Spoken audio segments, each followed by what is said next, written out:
UP-CLRG. Yung po mga nakapag-enroll na sa CLRG, familiar na kayo sa deck o slides na ito. So, lahat po ba ng sanggunian may kapangyarihang magdisiplina? Actually po, hindi lahat. Next please. Yan. Next please. Yung sangguniang barangay ay wala hong kapangyarihang magdisiplina. Wala silang kayang suspindihin. So, ang meron lang pong kapangyarihang magdisiplina o quasi-judicial ay ang sangguniang bayan, panglungsod at panglalawigan. Yung pong sangguniang barangay, wala. Next please. Next please. Ayan. Po pwede mo ba kayong gumawa ng panuntunan kung saan pipilitin natin dumalo sa ating mga pulong ang mga pinapatawag natin, subpoena powers, or contempt. Pag hindi sila dumating, ay i-contempt natin. The answer po is no. Next please. Ayan. Wala po tayong ganong kapangyarihan. Pero wag na po ninyong ipagkakalat. Kasi pagka nalaman ng iba, baka wala nang dumalo sa ating mga patawag. Mamaya ho, darating sila Senator Kiko at Senator Bam. I-request po ninyo na pag sila'y naluklok, amyendahan ang ating local government code para tayo ay mabigyan ng subpoena powers at contempt powers. Yung Senado at Kongreso, meron. Pero nung ginawa ang local government code, tinanggal po iyon. Kaya wala ho tayong subpoena or contempt powers. Pag magpapatawag ka nga ng department head, dadaan pa kay mayor. Hindi ba? So, yan po ang kailangan amyendahan sa local government code. Hayaan po ninyo, pag nandun na po tayo, amyendahan po natin yan. Next please. Naisingit. So, yung pong investigation in aid of legislation. Ano ang ating mga kapangyarihan? Hindi ho tayo kamukha ng Quadcom. O ano tinatawag nila ngayon, yung Tricom. Wala ho tayong ganong powers. Pero, kapag budget ang dinidinig, we have plenary powers. Pagka ho budget ang hinihiringan, we have plenary powers. Ibig pong sabihin, pag hindi dumalo, pwede nyong i-zero ang budget ng departamento sa kanilang hearing. Kahit ho, kailangan idaan kay mayor, pwede nyong idaan kay mayor. Pag hindi dumating, hindi mapagtitibay ang kanilang budget. Next please. Next please. Yan. You can compel attendance only in the exercise of quasi-judicial powers. Yung subpoena powers, kapangyarihang magpatawag, ay pwede lamang gamitin kapag quasi-judicial power. Ibig sabihin, kapag may nagsampa ng kaso sa sanggunian o kayo mismo ang nagdidisiplina sa inyong kasama, pwede po ninyong isampina. Okay? Next, please. For legislative functions or oversight functions, kailangan dadaan po tayo sa mayor kung magpapatawag tayo ng department heads. No? Pero pag quasi-judicial, sa atin po mismo ang kapangyarihan. Next, please. Next, please. So, ano ba ang procedure kung sakasakaling may magsampa ng kaso labang kay kapitan, kay kagawad, sa sanggunian? Ano po ang dadaanang proseso? Next, please. Una, alamin natin, saan ba dapat isinasampa ang mga kaso laban sa mga barangay officials o mga halal na opisyal in general? Next, please. Next, please. Yan. Kung ang kakasuhan ninyo ay halal na opisyal ng lungsod o lalawigan sa Office of the President. Next, please. Kung ito po ay opisyal ng mga bayan sa sangguniang panlalawigan. Next, please. At kung halal na opisyal ng barangay, ito ay kakasuhan sa sangguniang panglungsod or bayan kung saan naroroon yung barangay. So, dyan po dapat isampa ang kaso. Next, please. So, wala ho tayong kapangyarihan sa mga appointed officials. So, pag may kinasuhan, nakakasabwat umano ay mga appointed officials, wala ho tayong kapangyarihan silang imbestigahan o disiplinahin. Next, please. So narito po sa isang matrix, wag ho kayong mag-alala kasi nakasave na ho yan dito sa inyong computer. Pwede ho kayong kumuha ng soft copy nito. Para ho pwede na rin yung gamitin sa inyong mga training, sa inyong mga lugar. So yung pong Section 61 ng Local Government Code, yung diniscuss ko sa inyo kanina, pero meron pa ho tayong Republic Act 6770 Ombudsman. So lahat po nung binanggit ko kanina, pwede rin kasuhan sa Ombudsman. Ang jurisdiction po ng Ombudsman at ng Sanggunian ay concurrent, sabay. Pwede hong makasuhan. Pero sa isang lugar lang.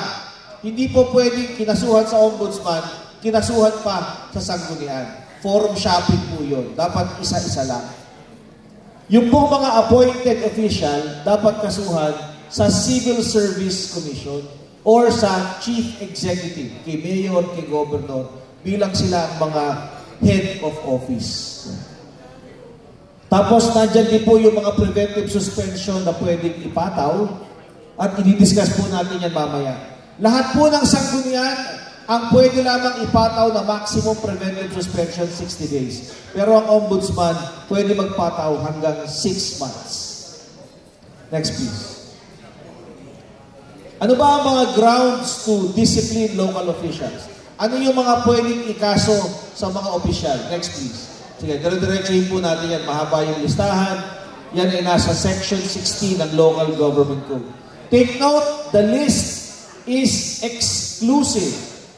Halimbawa, nagreklamo si Mrs. ni Kapitan. Si Kapitana nagsampa ng kaso labang kay Kapitan. Ang sabi, si Kapitan may kulasisi, may kabit. Pwede hubang dinggin ang sanggunian? Hindi ho, kasi wala ho dito sa listahan. Ibig sabihin, dapat may kinalaman sa kanyang katungkulan. Hindi pa po pwedeng dishonesty dahil may kabit. Dishonest lang siya kay Mrs. Hindi dishonest sa bayan. Dapat po ito ang susundin nating listahan. Pwera na lang kung ang kabit ni Kapitan, si Tres o si Sek. Ayun, pwede nating dinggin yung kaso. Dahil yun, siguradong may kinalaman sa kanyang katungkulan. Ha? Tumalbot ang cheque ni Kapitan. Sumulat sa inyo para siya ikasuhan. May kinapkap na lupa si Kapitan. Pwede ho ba natin dinggin? Wala ho tayong kinalaman sa mga ganong usapin. Nakipagsuntukan si Kapitan sa Maynila. Kapitan siya sa Quezon. Pwede bang dinggin? Hindi. Pwede na lamang kung ang kanyang sinuntok, taga-Quezon o kanyang kabarangay. Kinakailangan po may kinalaman sa kanyang panunungkulan. Next, please. Paano kung nakapatay si Kapitan o nakasuhan ng panggagahasa? Dinala ngayon sa barangay ang reklamo.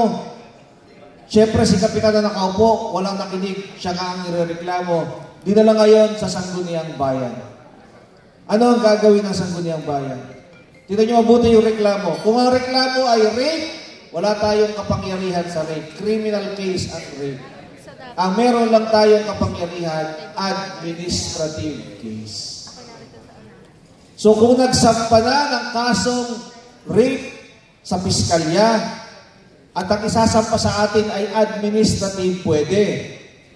Pero kung ang biktima ng rape ay hindi naman taga-barangay, hindi ginamit ang kanyang katungkulan, kahit pa siya'y nakapatay, kung ito naman ay labas sa kanyang panunungkulan, doon dapat isampa ang kaso sa piskalya, hindi sa sanggunian.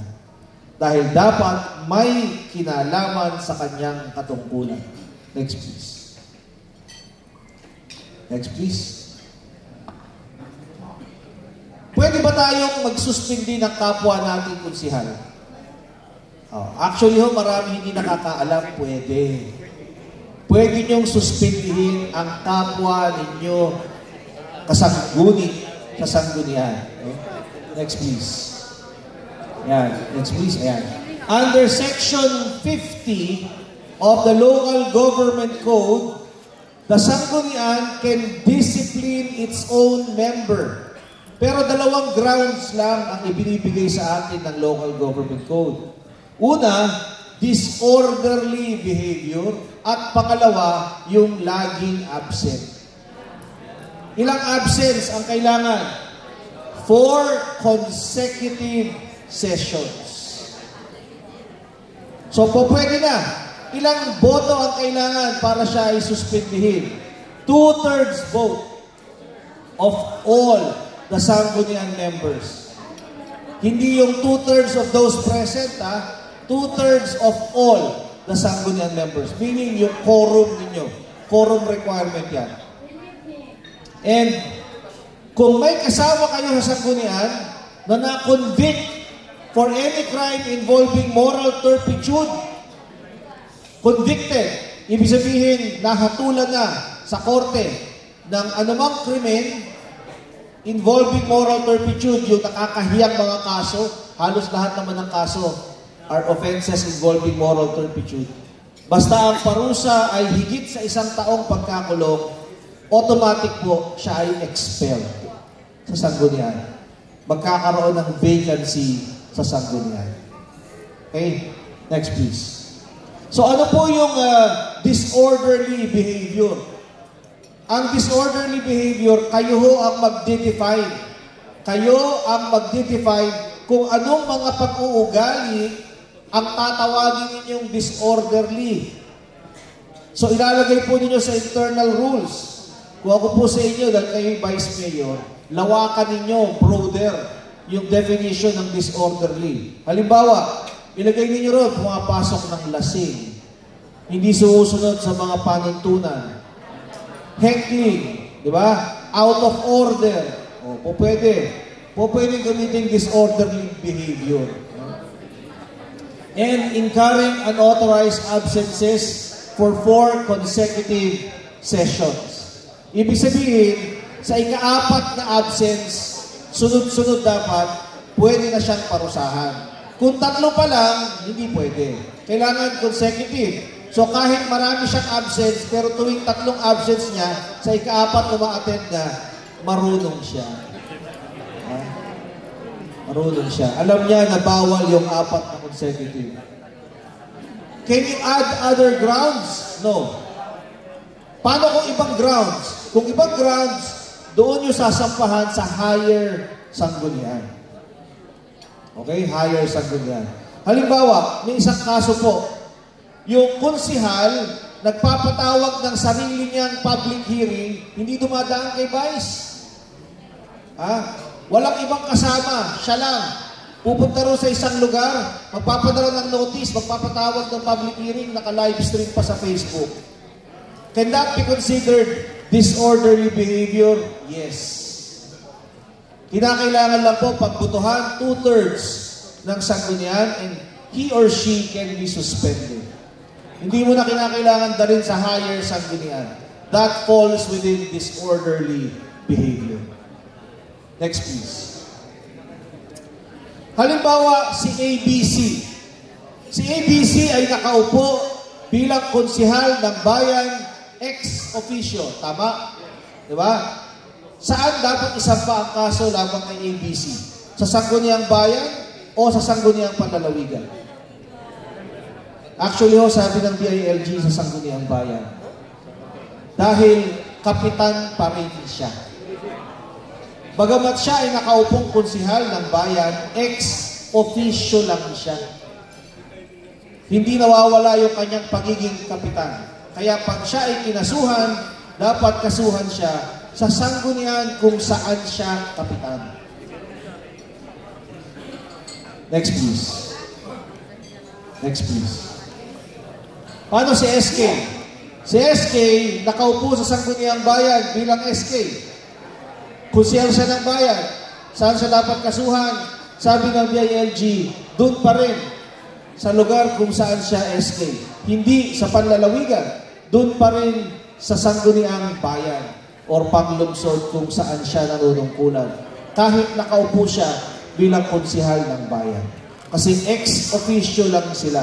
SK pa rin sila. Next please. Nakalagay na po sa local government code kung ano ang inyong gagawin para po dinggin ang mga kaso. Tandaan po ninyo, kailangan ang reklamo verified. Ibig sabihin, hindi pwedeng anonymous ang complaint. Hindi pwedeng sulat lamang ng reklamo.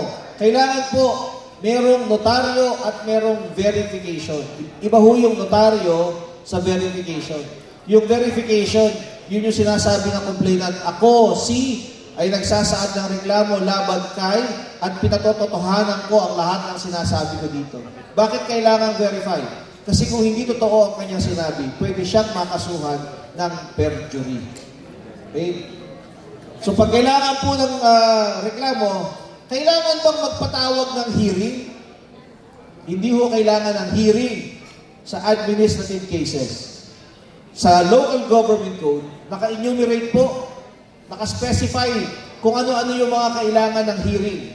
Ito ho, hindi kailangan ng hearing. Ang kailangan lang po, opportunity to be heard. Pero pwede kayong mag-hearing kung gugustuhin po ninyo. O pwede rin naman po pasagutin lang, pagkatapos pasagot, didesisyonan nyo na, base rin sa kanilang reklamo at sagot. Kasi meron namang, pag nakita mo agad, alam mo, walang kakwenta-kwenta yung reklamo. Pero kailangan mo pa rin daanan yung proseso. No? Next, please. Meron din pong specific timeline. Sa ilalim ng local government code, dapat sa loob ng 7 araw, matapos ninyong matanggap ang reklamo laban sa isang opisyal ng barangay, kailangan po ay magpadala kayo ng notice doon sa inireklamo at nakasaad sa notice, kailangan siyang sumagot within 15 days. At kalakip dito yung CP o kopya ng reklamo. Tapos po, pagkatapos ng 15 araw na ibinigay sa kanya, may sagot man o wala, sa loob ng 10 araw, dapat magsimula ang pagdinig o investigasyon kung meron man. Next, please. So the chairman of the committee may opt. Ibig sabihin, pwedeng hindi, pwedeng ituloy.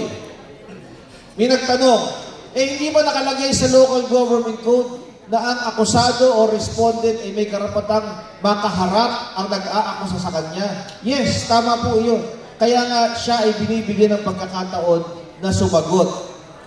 Pero po pwede rin namang hindi na sila pagharapin kung gugustuhin ng committee. Lalo na kung alam naman natin gagamitin lang kayo para sa grandstanding at upang hiyain ang isang opisyal ng barangay. Ngayon, ano ang gagawin natin kung nag-hearing? Dumating ang abogado. Pwede bang yung abogado ang magtanong? Hindi po. Yung abogado ay hindi party to the case. Pwede siyang magdala ng abogado, pero yung abogado tagapayo. Hindi pwedeng magtanong, hindi pwedeng magsalita kung hindi pahihintulutan ng tagapangulo ng lupon. Paano kung magtatanong? Papadaanin po sa chairman, yung chairman ang magtatanong doon sa testigo. Hindi po pwedeng direktang magtatanong, yung parties kailangan po dadaan sa tagapangulo ng lupon. Next, please. So, lawyers are not allowed to speak, they can only advise. Next, please. Period to decide. Sabi ko sa inyo, nakalagay sa local government code, yung panahon kung kailan dapat dinggin at kailan dapat desisyonan. The Sanggunian only has 90 days from the time na ma-receive ninyo yung reklamo. 90 days. Tapos, pagtapos na yung pagdinig o nasubmit na yung mga counter affidavit, answer or memorandum, meron kayong 30 days para gawin yung desisyon. Sa makatuwid ang kabuuan, 120 days. Ano mangyayari pag lumagpas ng 120 days? Pwede ho tayong makasuhan ng negligence. Ibig sabihin, kapabayaan. Dahil meron pong itinatakda na petsa o panahon sa ilalim ng local government code.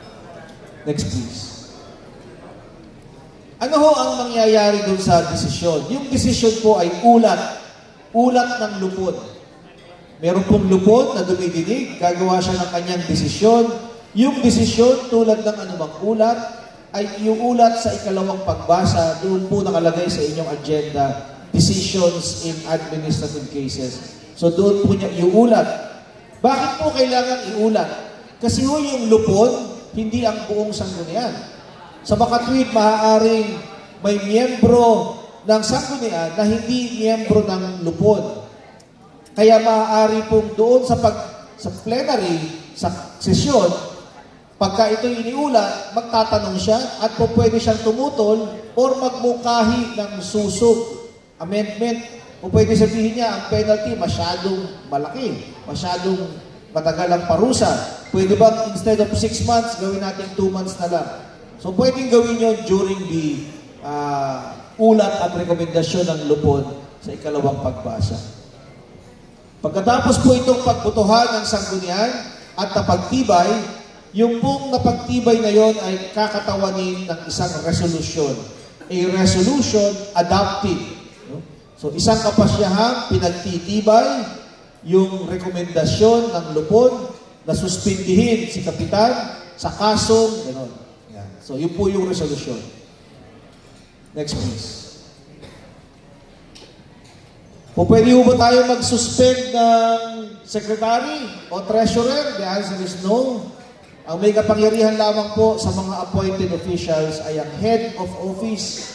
So si treasurer at si sec, si kapitan lang ang may kapangyarihan magparusa sa kanila.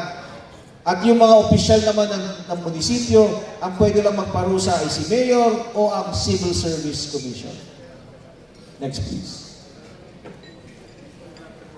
Pwede po bang kapag ibinigay natin yung notice para sumagot, kalakip na agad yung preventive suspension? Yes. Yung preventive suspension ay hindi penalty. Hindi po ito parusa. Pwede po nating preventively isuspend si Kapitan kahit hindi pa natatapos yung pagdinig sa kanyang kaso. Yung preventive suspension ay isang paraan para mapigilan si Kapitan o si Kagawad na gamitin ang kanyang katungkulan para pakialaman ang mga ebidensya o takutin ang mga testigo. So tanggalin muna natin siya sa kapangyarihan habang siya ay iniimbestigahan. Next please. So kailan tayo pwede magpataw ng preventive suspension? Sa ilalim ng Local Government Code, 3 lang ang requirement para magpataw ng preventive suspension. Una, at any time after the issues are joined, ibig sabihin, kailangan alam niya na may kaso siya. So, kailangan nabigyan mo siya ng notice. Pangalawa, when the evidence of guilt is strong. Base sa inyong pag-aanalisa, matibay ang ebidensya laban kay Kapitan. At pangatlo, there is a great probability that the continuance in office of the respondent could influence the witnesses or pose a threat to the safety and integrity of the records and other evidence. 3 requirement.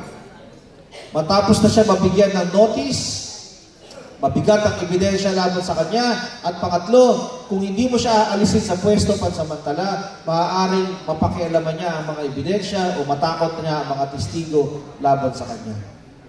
Kung meron yung 3 yon, pwedeng suspindihin agad si Kapitan o si Kagawad kahit hindi pa tapos ang pagdinig laban sa kanya. So, preventive suspension. Next, please. Yung preventive suspension ay irerekomenda ng sanggunian sa punong bayan or punong lungsod. At siya ang mag-i-implement. Ang maximum, 60 days per case. Maximum is 90 days suspension in 1 year. Para sa preventive suspension lang po ito. Ibig sabihin, hindi na ho kinakailangan pang mapakinggan ang kanyang panig. Preventive lang ito, hindi parusa. Pero pagkatapos ng period na yon, either 60 days or 90 days, automatic babalik siya sa pwesto kung hindi pa kayo tapos sa inyong pagdinig. Kaya dapat, kung siya ay preventively suspended in 60 days, dapat matapos yung investigation nyo within 60 days para mailabas na ninyo yung desisyon.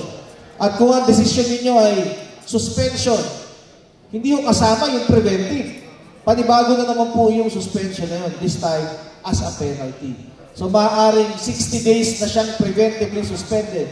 Paglabas ng desisyon, ang desisyon ninyo ay 60 days suspension. So, another 60 days. Next, please. Paano kung ayaw i-implement ni Mayor yung preventive suspension? May magagawa po ba siya? Wala po siyang magagawa. Ang kapangyarihan po niya ay ministerial. Ibig sabihin, no choice si Mayor. Dahil ang quasi-judicial power ay exclusive po sa sanggunian. It's not shared sa Mayor. Pag hindi niya in-implement, pwede pong si Mayor naman ang makasuhan ng misconduct or negligence. Next, please. So, sweldo po ba si Kapitan habang siya ay preventively suspended? Hindi po. Hindi siya susweldo kasi preventively suspended. Pero, pag natapos yung preventive suspension, yung hindi niya natanggap na sweldo, ibibigay pa rin sa kanya. Kasi nga, ang preventive suspension ay hindi parusa. It's not a penalty. So, nakukuha pa rin niya yung sweldo niya. Next, please. Pwede ho ba kayo mag-suspend ngayon? Election period? Hindi ho pwede. Ang election period nagsimula noong February 11. So mula Feb 11 hanggang matapos po, no, that will be 30 days after May 12. No, so June 12. Yan pong period na yan, 120 days, bawal po tayo mag-suspend. Bawal po ang preventive suspension, bawal po ang investigation during that period. At kung meron kayong sinuspindi, automatic lifted ang suspension pagpasok po ng election period. Next, please. Ayan po, it shall be deemed automatically lifted upon the start of the aforesaid period. Next, please. Next, please. Yung preventive suspension ay hiwalay naman po sa suspension as a penalty. So, 60 days preventively suspended, tapos nag-desisyon kayo, ang parusa niya, 60 days ulit suspension. Panibago na naman yung suspension. Hanggang ilang months ng suspension ang pwede niyong ipataw? Maximum 6 months. 6 months. So, kung sususpendin niyo si Kapitan at mag-i-eleksyon ng barangay, pag sinuspend niyo siya ng preventively 60 days, tapos 6 months penalty, hindi na siya makakabalik sa pwesto, maghahalala na. Di ba? Napakalaki ng kapangyarihan ng sanggunian pagka ginamit niyo ang quasi-judicial powers. Next, please. Kaya ang sanggunian impose multiple suspension. Di ba? 3 yung sinampang kaso. Tapos ang ginawa nyo, 6 months dito, pagkatapos ito, 6 months na naman dito, tapos 6 months na naman dito. Hindi na siya nakaupo sa pwesto, puro na suspension. Hindi ho, ang maximum lang po ay 6 months. Ibig sabihin, kahit ilang kaso yun, ang kabuuan dapat 6 months. Take note, nakalagay sa Local Government Code, the penalty of suspension shall not exceed the unexpired term of the respondent or a period of 6 months for every administrative offense. Sa mga tweet, kung malapit na matapos ang termino ni Kapitan, 3 buwan na lang siya sa pwesto, sinuspend mo, ang pinarusa mo sa kanya 6 months, may utang pa siyang 3 buwan. Ang maximum na pwede mong ipataw sa kanya, 3 months. Kasi hanggang 3 months na lang siya sa pwesto. Next, please. Pwede ho bang tanggalin natin si Kapitan sa pwesto? Hindi ho. Nakalagay po sa desisyon ng Korte Suprema sa kasong Sangguniang Barangay of Barangay Don Mariano Marcos versus Martinez na ang kapangyarihang magtanggal ng isang halal na opisyal ay tanging kapangyarihan ng Korte at ng Ombudsman. Wala hong kapangyarihan ang sanggunian sa kanyang quasi-judicial power na magtanggal ng halal na opisyal ng barangay. So, suspension lang po ang ating maximum penalty. Next, please. Paano kung nag-resign si Kapitan? Pwede ba natin ituloy? Sabi niya, mag-i-election naman na. 3 buwan na lang, mag-resign na ako. Dismiss na ho automatically yung kaso. Bakit? Wala naman tayong ibang pwedeng ipataw na parusa kung hindi suspension. Nag-resign na. Sino pa sususpindihin natin kung nag-resign na? So, automatically dismissed ang kaso pag nag-resign si Kapitan. Next, please. Sinuspindi niyo si Kapitan. Kaya lang si Kapitan, tao ni Mayor. Ayaw pirmahan ngayon ni Mayor yung inyong ginawang resolusyon na sinususpindi si Kapitan. Pwede ba yun? Hindi po. Kasi hindi kailangan ng pirma ni Mayor para magsuspindi ang sanggunian. The quasi-judicial power is exclusive to the sanggunian. Hindi po kailangan ng pirma ni Mayor. Ang kailangan lang ng pirma ni Mayor, yung mga ordinansa at resolusyon na paggawa ng batas. Yung pagsuspindi o pag-dismiss ng anumang kaso ay exclusive power ng sanggunian. Next, please. Paano kung i-veto ni Mayor yung inyong desisyon? Can the Mayor veto your decision? The answer is no. Ang pwede lang i-veto ni Mayor, ordinansa. Hindi niya kayang i-veto ang desisyon sa isang quasi-judicial power. So, kung makikita po ninyo, napakalakas po ng kapangyarihan ng sanggunian pagdating sa pagdidisiplina ng mga halal na opisyal ng barangay. Next, please. Paano kung nag-motion for reconsideration si Kapitan? Ibig ba sabihin, pansamantala, hindi muna siya pwedeng suspindihin hanggat hindi nadidinig ang kanyang MR? The answer is no. Kahit naka-MR, kahit nag-apila, suspended na siya. Automatic, pagka nilabas ninyo yung desisyon, suspended na siya. Kahit ayaw niyang tanggapin, yung iba ayaw tanggapin yung desisyon. Akala nila hindi na siya suspended kasi hindi pa niya tinatanggap. Basta inilabas siya ng sanggunian, pwede niyong iwanan ang kopya sa kanyang opisina. Panumpainan ninyo yung kanyang number 1 kagawad. Kahit ayaw niyang tanggapin, kahit nag-apila pa siya. Maliban na nga lamang kung nakakuha siya ng TRO sa korte at kayo ay pinipigilan ng korte. Pero kung walang TRO, pwede siya suspended kahit naka-apila. Next, please. Yan. I think dyan po nagtatapos ang ating pagdinig. Ito ho yung aming number. Maraming salamat. Kasi kunin niyo ho yung number kasi mamaya may bubuksan